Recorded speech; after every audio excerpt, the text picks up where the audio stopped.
do you guys have what is the transformation policy? What does it say? Basically have an EE plan, which was reviewed last year. And the EE plan has got our targets against the national statistics, as well as the Gauteng provincial statistics. What does it say about colored Indians and whites being employed there? So it's a percentage, I don't have it offhand, but it's a percentage of what the statistics say we should have. And it will then also indicate to you how much is the shortfall or the deficit in each category. And it will tell you, so you are currently have a shortfall. We definitely have a shortfall in the colored, we have a shortfall in the Indian, and we have a shortfall in the white category. And when you advertise, they don't apply, what do you do? Okay, so what we have, what we indicate. So you advertise, you've got targets, right, at the back of your head. But my target is to have 20 colors in total, 13 females, 7 males. That's your target. Currently, we've got 7. 4 males, 3 females. So you need 10 females. We advertise for 100 positions. They don't apply. What do you do? Because if you continue the process, then you're not going to reach your target. That's where the question comes from. What have you done to make sure that you reach your EE targets as far as that is concerned? Absolutely correctly, Chairperson. As I said, our EE plan with the reviewed one was just last year, November, at the council meeting in November, it was approved. And we're moving from, in our adverts, talking about affirmative action to asking for specific naming of the representation group that we're looking for. So that is going to be the move in relation to our adverts. Okay, fine. We are not answering us because you are not reaching your targets. Whatever that you are saying you are doing is not yielding results. It's what Einstein talks about insanity. Doing same thing over and over again and expecting different results because you are not reaching your targets. And the answer you are giving me is that you've got it all worked out. And I don't think Citizenship, but it's okay. We will, like I said, we are going to have a second bite with yourself. Honorable Khabo, is that a point of order? Yes, Chairperson. What is the point of order? When you say to the member that they are not achieving their target, it should be properly stated. They are intentionally marginalizing colored South Africans. Okay, thank you, Honorable Saul. I know you are charged up. I don't want to say out of order because you are going to come again. You are fine. You are. It's a point I'll take, Honorable Khabo. No, Chair, before I get to my issues, while I'm on my 10%, probably one must recommend that you must look into other avenues as a way of getting the message across. There is a narrative in the public space that creates an impression that coloreds are not accommodated. Ne? And there is a narrative that they are deliberately being excluded.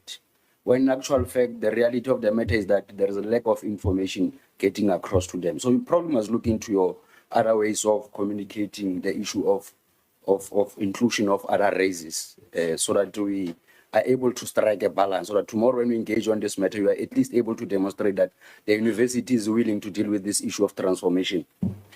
I just wanted to indicate that one. Chair, let me go. I'll indicate who must respond to my questions. CFO, I think one of the members has indicated that you are a committee of parliament. When you appear before parliament, the expectation is that you should be honest. And anything that you say that contradicts honesty or the truth will then be taken to task. And I'm going to plead with you, Chairperson, that at some point we'll have to do example. Because most of these universities are presenting before us and typically they are lying to us. going to plead with you not to lie to me. I see you have put on a rosary there. Expectation is that you are a Christian, but we are going to put that to test. You said you are, when you were introducing yourself, you said that you are an acting DVC and a CFO. Did I hear you correctly? The CFO position is my substantive position. Currently, I'm occupying only the position of Deputy Vice Chancellor Operations. So you are acting as a Vice Chancellor? That's right, Deputy Vice Chancellor Operations. Deputy Vice Chancellor Operations. Yes. Thank you very much. So in which capacity are you here in? As a DVC or as a CFO? I was tasked to address both the areas of finance and of infrastructure as was requested. My colleague, who is the acting chief financial officer, could not be here with us. Honourable Member, I'm addressing both. Okay, thank you very much. CFO, how long have you been the CFO at the university? Shy of 8 years now. It's 8 years. Yeah. But Thank you very much. 8 years, 8 years. No, let us not go to town unnecessarily. What is your highest qualification, CFO? I've got a PhD in finance, if you consider that to be the highest. Okay. Where did you acquire your qualifications? I've got a number of universities. Let's speak about your PhD that you have just made reference to. PhD is from the Gordon Institute of Business Sciences, that's the University of Pretoria. Okay. No, thank you very much, CFO. I want to check with you.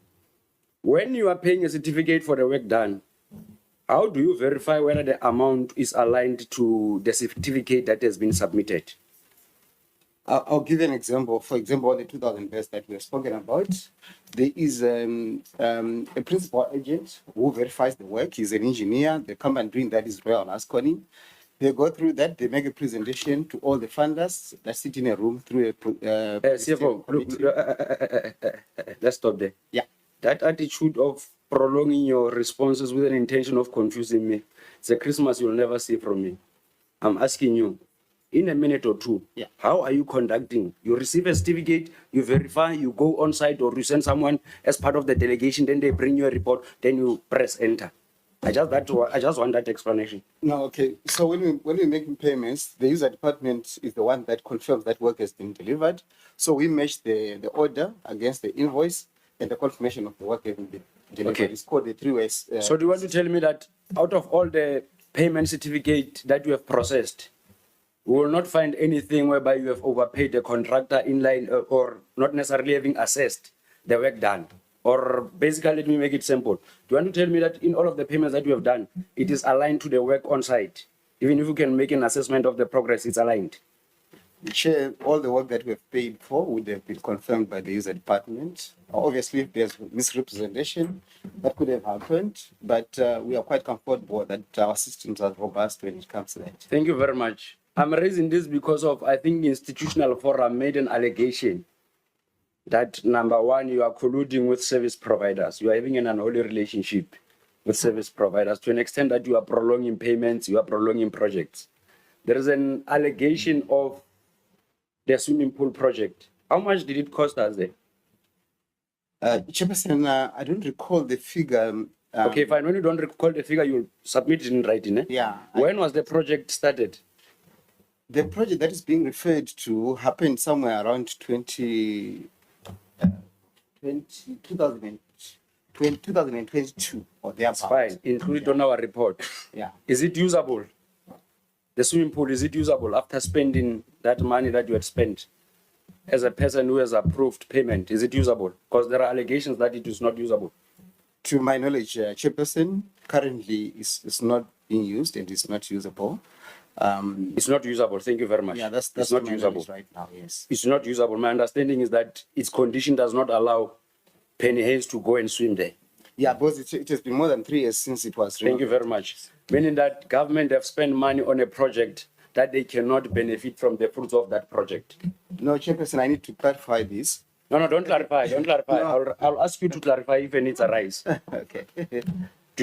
I'll ask you to give us a detailed report of all projects that you have conducted for the past 5 years. Give us a detailed report. Include the project name, the scope of work, the project time frame, when did it start, when was it supposed to start, the budget, the initial budget and the augmented budget, including the project management team. Because largely there is a challenge of your your project management, it has been proven otherwise. Do you have a maintenance plan now that the allegations, in fact, there is a view that the infrastructure has aged. Do you have a maintenance plan in your current budget? Chairperson, there is a maintenance plan that we present. Thank you very much. How much But, is I need to indicate that it is in its infancy. Our maintenance department has been identified as one of the weakest points of the university. And we're in the process of CFO, obtaining- don't play that game with me. When I raise my hand, you must know that I'm fine. Okay. Thank you very much. You'll force me to stop you in the process. You said that you don't have a maintenance plan. We have got, but You've got. it's not fully funded because of the deferred maintenance that we have got and other issues. Like the honorable member indicated that just today we had our pipes leaking as we Okay, woke up this morning. fine. So we have to spend money. Is there from a elsewhere budget to in your fix those. budget? In your budget, is there budget kept aside for maintenance? I'm not sure, people of construction, is it 5% or 10% of your overall budget that must be kept aside for?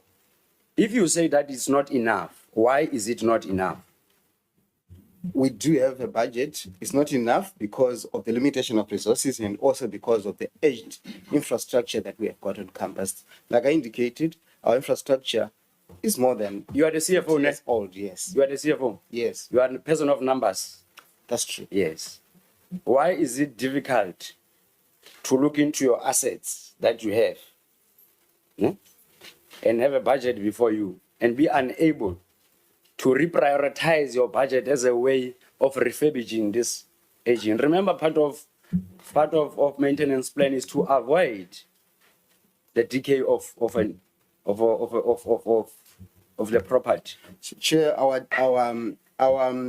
requirement for deferred maintenance alone is close to R1 billion, and our total operating costs for the university on an annual basis is far less than 600 CFO, million. So sharp. we do not have the resources Fine. as much as we know what needs to. Do you have reserves? We do not have. Our reserves that we have can only cover us for a No, period of don't 3 answer what I months. did not ask. Do you have reserves? Yes or no? We do not have. You don't have reserves? Yes. Let me allow you to cool down in the meantime. Let me go to the Deputy Chair of the Council. There are allegations of sexual harassment against the CFO. Is there any case of sexual harassment that you are aware of that is opened against the CFO? I'm not aware of the case, honorable member, but those allegations that you are talking about are part of this investigation. They were in those anonymous. So you are aware of the allegations of sexual harassment? Yes, I'm aware. Barwa. Eh? Okay. Barry. Chef, can't do what is happening here. Do you, Chairperson, can we clarify that you are not in a management meeting where you do as you wish here? Yeah, you are in parliament. You are going to be held accountable in line with the accountability framework that is there. I'm going to plead with you to conduct yourself in a professional manner. Are you aware of the allegations of sexual harassment? You know, we do it interpellation style here. And if I'm satisfied with the answer that I receive, I will stop it and then we can carry on. Chairperson, through you, I'd like to ask Mr. Jordan, do you believe in the concept of democracy? Can you please put your microphone on when you respond? I'm a product of a struggle for democracy. You have respect for the concept of democracy. You're asking me a question that is self-evident. Okay. Do you understand the importance of term I limits? understand it. I was Term sitting here limits. as a member of parliament. Do you understand the importance of term limits? Yes. Okay. Are you aware that you are one of the longest serving presidents of any football association on the planet? I'm not done. You are one of the longest serving on the planet. It's not 12 true. years almost. It's not true. Can you let me finish? I'm still busy with my interrogation here. And that there, Honorable Chairperson, They must ask the questions just and order. answer. Now he's engaging me now. point of order, Chairperson. Let me make the following ruling. If honorable members ask a question, give SAFA an opportunity to respond. SAFA respond, then we may ask the question. You may thank you. proceed. Thank you, Chairperson. Just a point of order, Chairperson. Honorable Daniels. Can we please, what I've witnessed here, It's not right. I witnessed my colleague, the Honorable Member Jacobs, talking to Dr. Jordan and pointing his finger at him. That is very condescending. It is absolutely rude for a child to have that type of conduct to someone. I'm a member of big this enough house. to be his, You will not be his address me as father. a child. And this is not how we must have. We must keep a decorum here when we talk to those people coming here. Thank you. Honorable members, let's keep the decorum. I haven't seen the finger. If there was a finger pointed at Dr. Jordan, I would like Honorable Liam Jacobs to apologize for I that. apologize for that. And I would like the Honorable Daniels also withdraw and address his colleagues as honorable members and not a child in this meeting.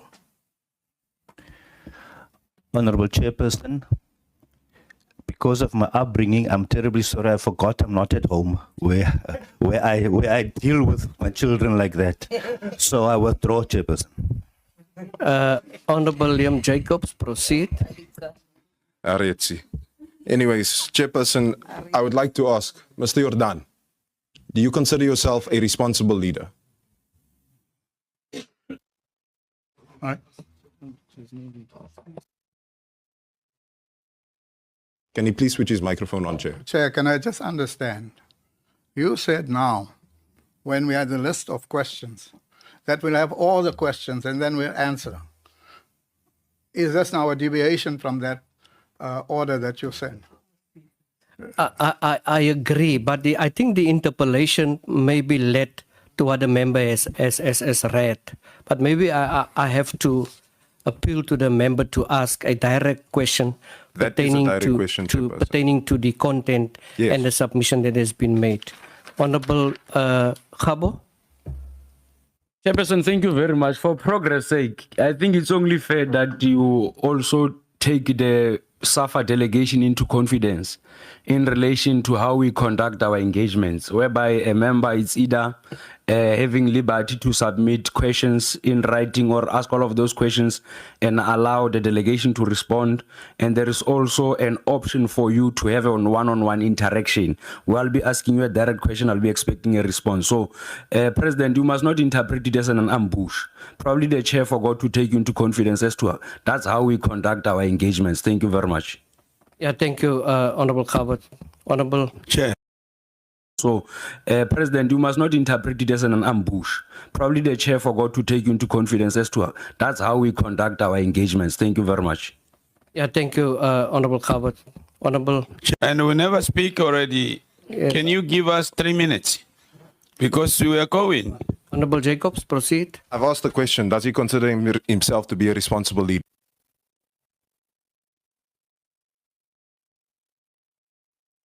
Next question. This is not next question. I'm holding you accountable. Do you consider yourself to be a responsible leader? Did you look at my areas of responsibility? I was sitting where you are sitting. I'm asking you, do you, it's a yes or no question. I was sitting where you are sitting. And yes, I was a member of this parliament. I'm asking, do you consider yourself to be a responsible leader? The response was yes, Honorable Jacobs. Thank you very much. It's implied. In my hands, as I sit here, I have got something that I know you don't think that I have. But this here lists your full travel expenses up until about January 2024. On these travel expenses, you list an amount of 131,000 Rand to go to Ivory Coast and London from the 11th of January to the 14th of February. Then, second, you've been to Qatar twice on flights that could be no more than 15,000 Rand. That costs altogether 56,000 Rand and 31,000 Rand. This is obviously including accommodation as well. Then thirdly, I have you traveling to Vietnam for the Oceania Congress, which took place on 29 September to 3rd October 2023. What are we as South Africans doing in Vietnam at an Oceania Congress of an organization that only has 13 members, of which are thousands of kilometers away? Then, number 4, you've traveled to Cameroon for the African Cup of Nations at 105,574 Rand, when a ticket to Yaoundé can cost no more than 14,000 Rand max. Then, you've also traveled to Morocco for 82,833 rand. When that flight could cost no more than 20,000 rand max. So that is why I ask if you are responsible, because we've heard the financial standing of your organization. And when we hear the financial standing of your organization, don't feel attacked. When we hear the financial standing of your organization, it becomes apparent that there's a lack of responsibility. There's a lack of accountability. Because who is actually holding you to account, sir? Who is holding you to account? No, can I answer? I'm asking who is holding you to account. No, but I must explain to you. Give Dr. Jordan an opportunity to explain. I had no business to go to Vietnam. You may know, or you may not know, that South Africa made a bid for hosting of the Women's World Cup. The CEO was with me. Tumi Dlamini was with me. Do you have their costs there? Do you have their flight ticket there? This is a campaign. It's a campaign, and you are part of it now. So we were in Vietnam, we made a presentation, we were lobbying to get the votes to host the Women's World Cup. Qatar, obviously, was a World Cup. And the World Cup is a 30-day period event.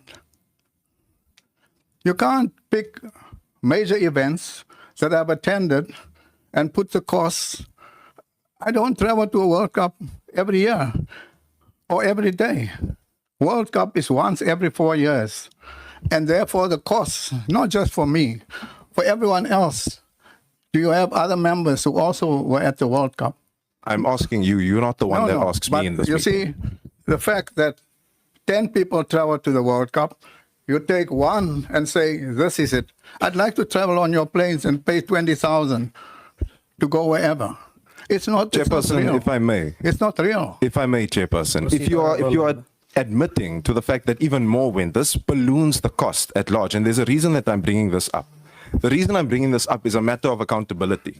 In my hands over here, I also have the fact that you consistently postpone meetings, that your organization is consistently postponing meetings. You've had your meeting on the 25th of Jan, and you are yet to have another meeting. That then got postponed March. That then got postponed again. To major events. And by the way, I'm going to the World Cup again. And in the United States. And I don't think it's going to be 20,000 to go to the United States. Chairperson, I'm satisfied with the answer. As I have my own time, I'm very much satisfied with the answer. And I find it interesting that we are going to Qatar in 2022 when we don't even qualify. Chairperson, I'd like to move on to the CFO. But President, Chair. Chairperson, I'd like to move on to the CFO. Just give me an opportunity. I am not Bafana Bafana. I am an official. And when I go to the World Cup, I go and account to FIFA. I go and account. As a former member who delivered the World Cup. And when there's other World Cups, I get invited and I go and explain matters there. So it's not that the team must go, then I go. That's not the case. I'm a delegate. And I go regardless of whether the team qualifies or not. Chairperson, I find it interesting. Honorable Jacobs, I think proceed with your next question to the CFO. I find it interesting that we are using SAFA funds to attend FIFA events in that particular respect, but I'll continue to the CFO. I CFO. represent SAFA. I'm a delegate of SAFA at FIFA. CFO. Don't you understand that? CFO. I'll come back to you, Mr. Jordan. CFO. Do you contend that SAFA is in a strong financial position? No, SAFA is not in a strong financial position. Can you please put the microphone on? Oh, it's on. I think in my presentation, I acknowledged that we've got financial challenges, but however, we are addressing those challenges. Okay, you are addressing those challenges. The reason I ask this is, who's responsible for the financial decline of SAFA? It's the whole organization. It's the whole organization. It's executive management. It's the NEC. It's the whole organization. Do you as the leadership accept responsibility for the financial decline of SAFA? Yes, we do. You accept responsibility because it is under leadership like this where equity has worsened from 7 million, negative 7 million, to negative 14 million. This is a clear indicator of an organization that is in severe decline. And the reason I list this is because we can look at our current liabilities versus our current assets. And as somebody in the financial field, I'm sure you know what this would mean. Your current liabilities severely outweigh your current assets, meaning your ability to meet your expectations, your financial expectations, is severely hampered by the fact that your financial expectations are more than your ability to account for them. What do you make of that?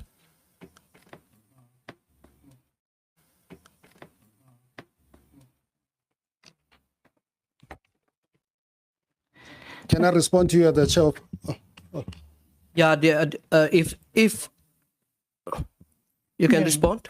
No, thank you. In response to that, yes, that was a situation. And I think what happened, that's why when I was appointed chair of the Audit and Risk Committee, my first challenge was to say, I think that we not budgeting correctly. That's why a lot of the financial difficulties result because of they haven't taken current performances of the team into consideration. So part of that liabilities that you're speaking about, which exceeds the assets, result from unfunded expenditure relating to the performance of the teams.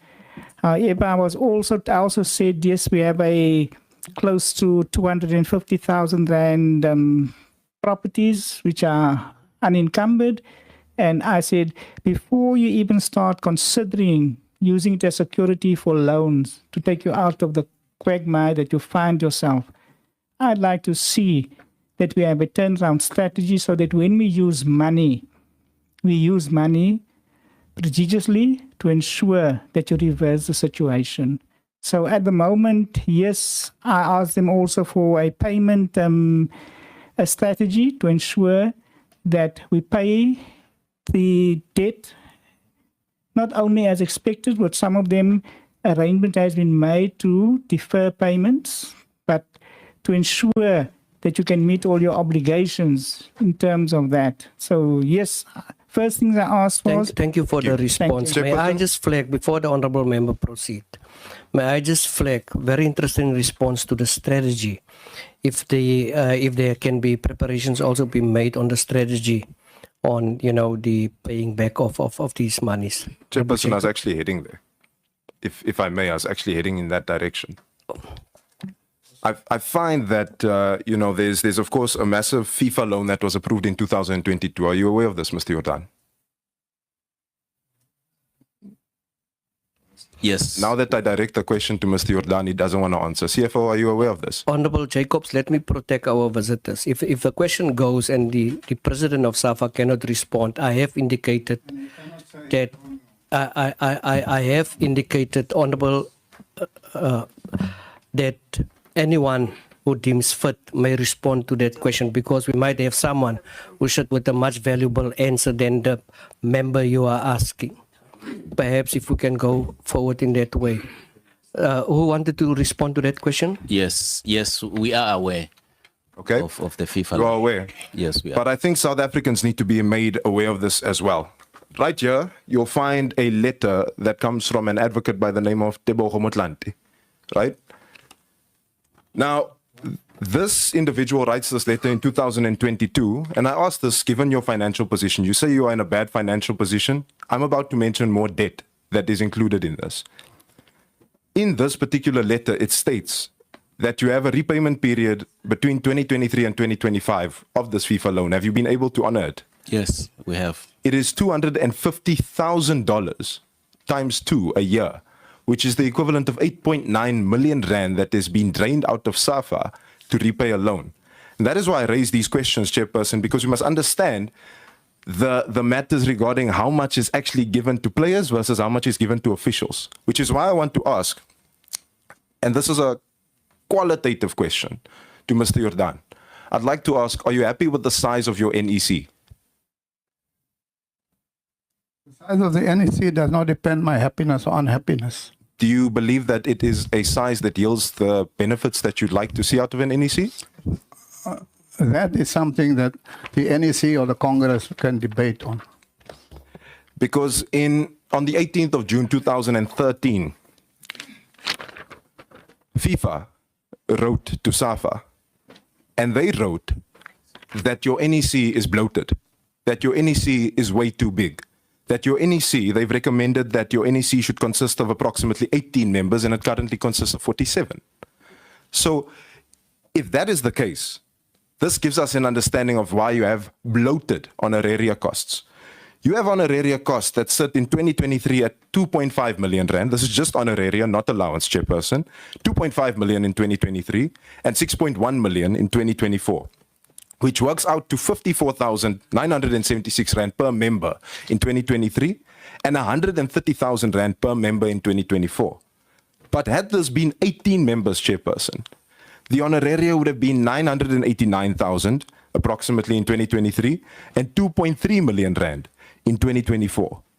And I want us to take into consideration these numbers, because if you do the math here, Chairperson, you find that this is mathematics that is almost the equivalent of how much the Department of Sports, Arts and Culture had to give to you to bail you out due to your financial circumstances.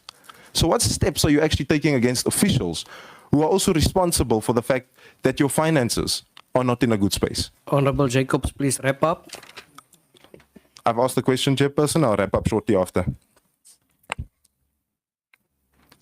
The letter that you read, I think the letter is dated 2013. Is that? Yes. I just want to, it's 2013. We are now in 2025. The first question you must ask, what did SAFA do in terms of that letter? I think that letter was signed by Jerome Bark. You've got the completely wrong names here, but you can proceed. It's signed by Marco Villager and Marco Villager was the head of legal at the time. and Oliver Jabber. Yes. That matter was discussed with FIFA. So that thing has no value. That matter was dismissed. You see, there are a number of, FIFA has 211 members.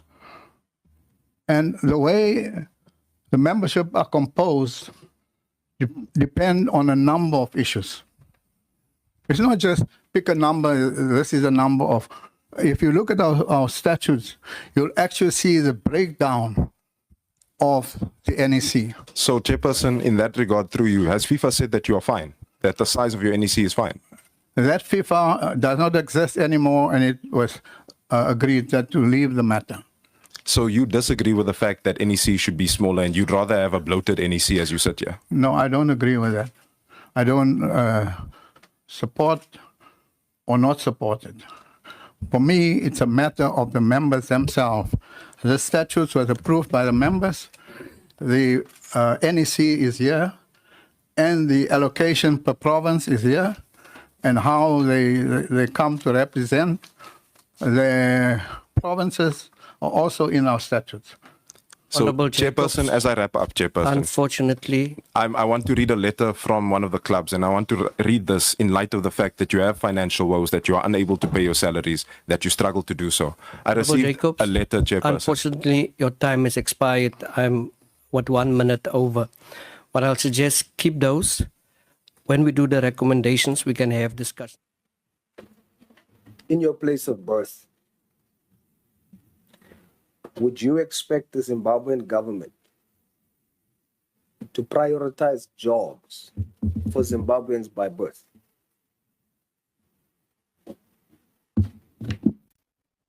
I don't know if it's fair for me to answer that question. I'm conflicted.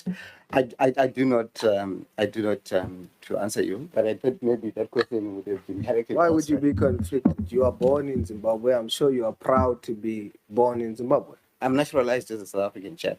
But you are born in Zimbabwe. Yes. And as someone born in Zimbabwe, would you expect the government in Zimbabwe to ensure that Zimbabwean citizens by birth are prioritized for jobs? That's not a conflicting question.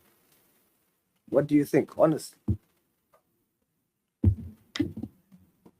I'm not sure if I should answer the question because I feel I'm conflicted, Chairperson. But obviously, I think maybe see, but what you should do, calculate it this way. Yeah. Let me understand the conflicting element there. Why are you conflicted? Can you repeat yourself, Honorable? Why are you conflicted? No, because I'm the subject matter. I did not employ myself. I was employed by somebody else. And I would expect that maybe those who employed me would have a better response than I would have.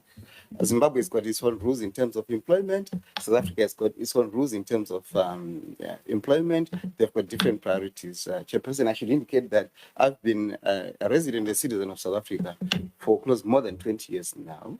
My children were born in South Africa, and I'm a South African. Thank you. Okay, let's change the subject matter. Someone born, not yourself.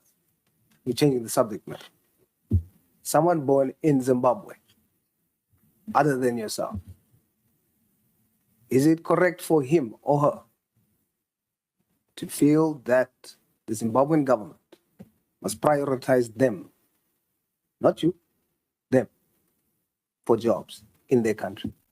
It depends on their circumstances. If they have grown up, worked the entire life of themselves, whether they were born in the DRC and they worked the entire life in Zimbabwe, or their children were born there. CFO, now you're changing the subject matter. That's wrong. What you're doing now is wrong.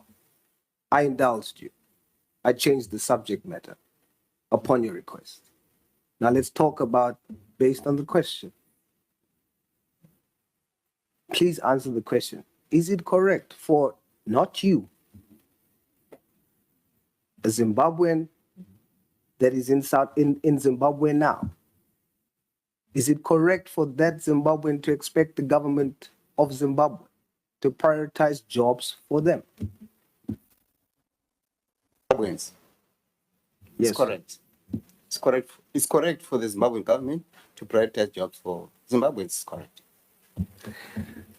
Do you consider yourself South African or Zimbabwean? I consider myself to be South African. I travel on a South African passport. Thank you. You're no longer Zimbabwean.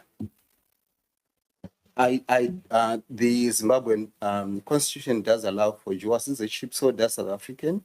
So I still hold my Zimbabwean ID. That's correct. So are you still Zimbabwean? Yes, I'm Zimbabwean by birth. So why do you say you are no longer you South African? I said I'm South African because you should say I paid allegiance to South Africa when I naturalized as a South African. All my children were born here except for one. They have studied here, so I consider myself to be South African. All my adult life, my working life, was spent in South Africa. What you should say, CFO, is that I am Zimbabwean, because it sounds like you are denying that you're Zimbabwean. You must be proud to say I am Zimbabwean and I'm a naturalized citizen of South Africa. As such, I'm Zimbabwean and hold dual citizenship in South Africa and Zimbabwe. But I am Zimbabwean. Because Zimbabweans are watching you. And are you now saying you are no longer Zimbabwean? You must be proud. You must say I'm Zimbabwean. Chair, I did not renounce my Zimbabwean citizenship. I'm proud of my dual citizenship of both Zimbabwe and South Africa. I still hold my Zimbabwean ID. I did not renounce it. Zimbabwe allows me also to be a naturalized South African, and I've naturalized as a South African. Are you allowed to vote? I'm allowed to vote in both countries. Thank you.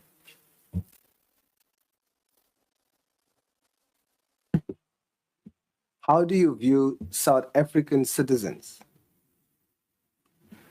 that are saying that jobs that they vote for is occupied by foreign nationals or permanent residents? How do you feel about that? Honorable Member, I take it that the context is now different. It has moved from my situation to that of foreign nationals and naturalized and permanent residents. Am I getting it correctly? You're correct. So you can repeat your question. You're saying the question is, how do I view? How do you view it? How do you feel as a naturalized citizen? You consider yourself South African. Now, other South Africans feeling that jobs that they voted for for government to prioritize for them as South Africans. Now you must speak. I want to hear, do you have the patriotic South African vibe? Or will the Zimbabwean by birth creep in there somewhere? So as a South African, naturalized citizen, do you think that fellow South Africans is correct in saying the job should be prioritized for South African citizens? I think the answer should be contextualized. I do agree with that sentiment. However, the context is we are a university. When we employ people at a university, we may also, from an internationalization perspective, consider foreign students, which is something that universities must strive to build. Okay. And also the international flavor in terms of the employees that they Okay, I do. have to interject you just because of time. And we're gonna now deal with contextuality. You say you agree, right? Now we're gonna deal with context. Chairperson of Human Resource in the council, right? That's the committee. Chairperson? That's correct, Honorable Member. Chairperson, what's your nationality? I'm a South African, Honorable Member. How are you classified? You're dealing with human resource. How are you classified? I'm born South African. If it comes to classification per race, classified as white. You're white South African. I'm very happy that out of 1,893 total staff, 1,732 is black South Africans. I'm very happy about that. Are you happy that out of 1,893, only 111 is white South Africans? Honorable Member, I'm happy that the statistics accurately reflect the demographics primarily of the country and that of the region. So you're happy? Yes, I am. Honorable Member. Director, what is your nationality? Director Human Resource, did I hear correctly? Is that director? Senior Director, Human Resources. Director, what's your nationality? I'm classified as a colored South African. A colored South African. Now, to the both of you, out of 1,893 total, there are only 7 colored South Africans employed. What is the reason for this? Well, our employment equity plan works on the basis of natural attrition. So it's not working on the basis that we basically get rid of people in order to get the representation figures right. It works on the basis of natural attrition, and you will know natural attrition, especially in a South African university sector, where our turnover is something like 2.7%. You just don't get the opportunity to very robustly and aggressively increase the numbers where they may be lacking. That's the situation. Are you saying that that's the reason why you only have 7 coloreds out of 1,893 total staff? The principle we work on is natural attrition. Our other aspect is how do we attract people to apply for positions at our university? We have a number of impediments. The most significant one, to my observation, is the location of our Okay, let me put it to you this way. Natural attrition. Let me put it to you this way. Foreign nationals, not permanent residents, foreign nationals are 10 in total.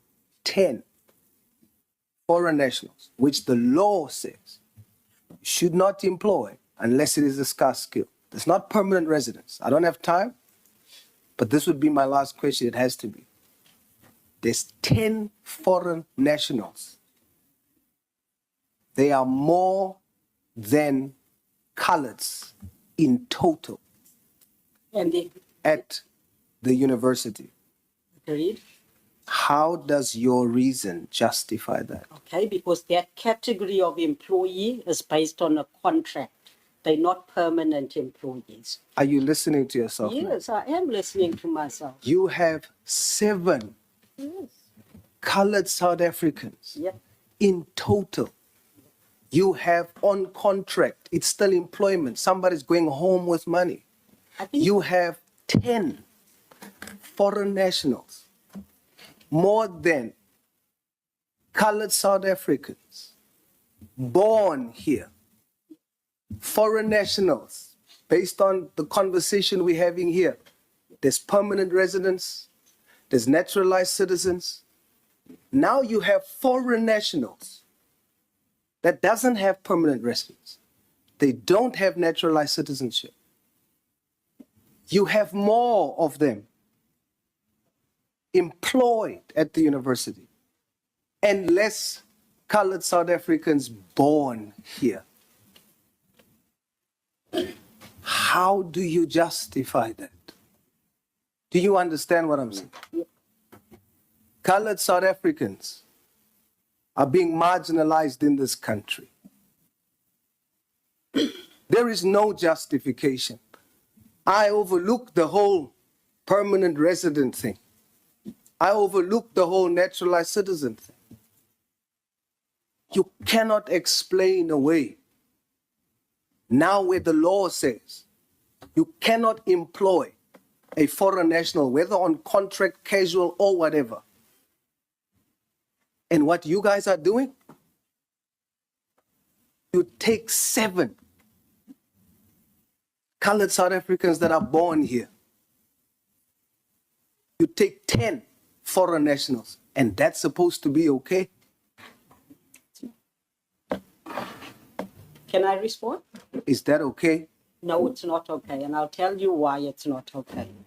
Can I? Please. Yeah. So, you know, we've spoken earlier about the whole issue of contextualizing issues. So I think the better question or the better evidence to give you is in terms of how many coloreds have applied for particular positions at the university. And I think against that background, we can then talk about whether employing only 7 is correct or not. I'm going to close with this. And I'm going to close with this. My time is up, but I must tell you, I'm extremely disappointed. Because you're choosing to justify this. You are basically saying more foreign national supplies than coloreds. Your stat says. Yes. Your stat says. I'm saying that. It's impossible. I will show you the statistics anytime. And I'm going to challenge that officially. There are hundreds of colored South Africans looking for jobs in this country. And for you to employ more foreign nationals and the law doesn't allow you to do so, and you are justifying it, and you from the race group, I'm extremely disappointed. Yeah, no, thank you very much, Honorable Saul. Just close the mic there.